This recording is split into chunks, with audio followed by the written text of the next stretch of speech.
السلام علیکم ورحمۃ اللہ وبرکاتہ۔ اعوذ باللہ السمیع العلیم من الشیطان الرجیم من ہمزہ ونفخہ ونفثہ۔ بسم اللہ الرحمن الرحیم۔ سب سے پہلے درود و سلام محمد وآل محمد پہ، اللہم صلی علی محمد وآل محمد۔ آج کی ہماری ویڈیو ہے پانی کے ذریعے آسان استخارہ میں آپ کے لیے لایا ہوں، جس کے ذریعے آپ اپنی روزمرہ زندگی کے اپنے تمام معاملات کا جواب آپ حاصل کر سکتے ہیں۔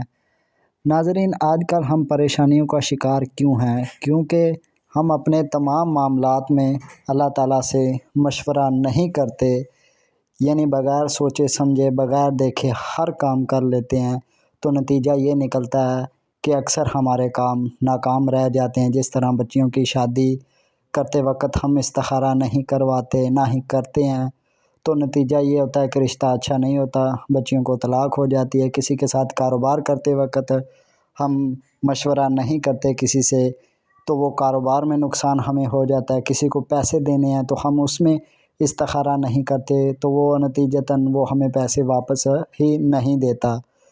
اب دیکھیں کہ رسول اللہ صلی اللہ علیہ وآلہ وسلم کی سنت ہے استخارہ کرنا۔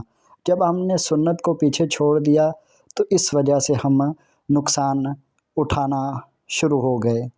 اب دیکھیں کہ رسول اللہ صلی اللہ علیہ وآلہ وسلم ہر معاملے میں خود بھی استخارہ کرتے تھے، اور صحابہ کرام کو بھی استخارے کی تعلیم فرماتے تھے کہ ہر کام سے پہلے اللہ تعالیٰ سے مشورہ کر لیا کریں، یعنی ہر کام سے پہلے استخارہ ضرور کیا کریں۔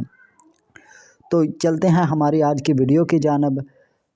استخارہ کرنے کا آسان طریقہ۔ یہ استخارہ روزمرہ زندگی کے معمولات کے لیے مفید ہے اور بہت آسان بھی ہے۔ اکثر کتابوں میں اسے پانی والا استخارہ بھی کہتے ہیں۔ کوئی بھی کام ہو تو اس سے پہلے استخارے کا حکم ہے، پھر استخارے کی دعا مسنون بھی ہے، اور اس کے علاوہ کئی مجرب استخارے ہیں، جیسا کہ پھول کے ذریعے، خواب کے ذریعے، نوافل کے ذریعے، قرآن کے ذریعے، اونیسوں کے ذریعے، ہوا کے ذریعے، درخت کے پتے کے ذریعے، استخارہ باموکل نابالغ بچے کے ذریعے، جلتی آگ کے کینکرے کے ذریعے، ناد علی کے ذریعے۔ یہ 11 چھوٹے ہیں۔ سب یہ جو بتا رہا ہوں یہی کافی ہے، مجرب بھی ہے اور ہے بھی آسان۔ کسی بھی ساتھ میں ایک کاغذ پر، ساتھ کا مطلب یہ ہے کہ اکثر دن میں 12 ساعتیں ہوتی ہیں، جب دن بڑے ہوں تو 12 ہوتی ہیں، جب چھوٹے ہوں تو 11 ہوتی ہیں۔ تو ان میں سے کوئی سات اچھی ہوتی ہیں تو کوئی بری ہوتی ہیں۔ آپ کسی بھی جنتری سے کوئی سات دیکھ لیں، یا تو پھر جمعرات یا جمعے یا کسی بھی دن کے شروع میں آپ اس کو لکھ سکتے ہیں، اس میں کوئی مسئلہ نہیں ہے۔ آپ نے کرنا کیا ہے، یہ 11 چھوٹے ہیں جو بتا رہا ہوں، یہی کافی ہیں اور مجرب بھی ہیں اور ہیں بھی آسان۔ کسی بھی ساتھ میں ایک کاغذ پر پکی قلم سے آپ نے کیا کرنا ہے کہ ایک کاغذ پر پکی قلم سے جو مٹ نہ سکے صرف 3 بار یہ لکھیں: یا علیم، یا خبیر، یا عالم الغیب، انت ربی ایاک نعبد و ایاک نستعین لکھ لیں اور ہمیشہ پاس پرس وغیرہ میں رکھ لیں۔ کبھی بھی کہیں بھی ضرورت ہو تو فوراً استخارہ کر سکیں گے۔ جس دن کوئی کام شروع کرنا ہو اس دن فجر کی نماز پڑھیں اور وہیں بند کمرے میں پنکھا تک بند ہو تاکہ ہوا سے پانی نہ ہلے۔ منہ قبلہ طرف ہو، ایک بڑی پلیٹ میں یا تھال میں یا تشت میں پانی ڈالیں اور اسے حرکت سے رک جانے دیں، بالکل ساکن ہو جائے، تب وہ کاغذ بالکل درمیان میں یا رشید پڑھ کر چھوڑ دیں۔ اب کچھ دیر کاغذ رک جائے گا، آپ بس یا رشید، یا علیم، یا خبیر پڑھتے رہیں۔ جو پڑھتے رہیں گے وہ کاغذ حرکت کرنا شروع کر دے گا حتیٰ کہ کنارے جا لگے گا۔ اب یہ پوائنٹ بہت اہم ہے، یہاں پہ ہمارے کسی بھی کام کا فیصلہ ہونا ہے۔ اگر کاغذ اوپر قبلہ کی طرف چلا جائے تو کام بالکل مناسب ہے، یعنی ہم وہ کام کر سکتے ہیں، وہ کام ہمارے لیے بہتر ہے، ٹھیک ہے۔ اگر کاغذ دائیں طرف کنارے جا لگے تو کام میں تھوڑی دیر ہے، کچھ دن رک جائیں۔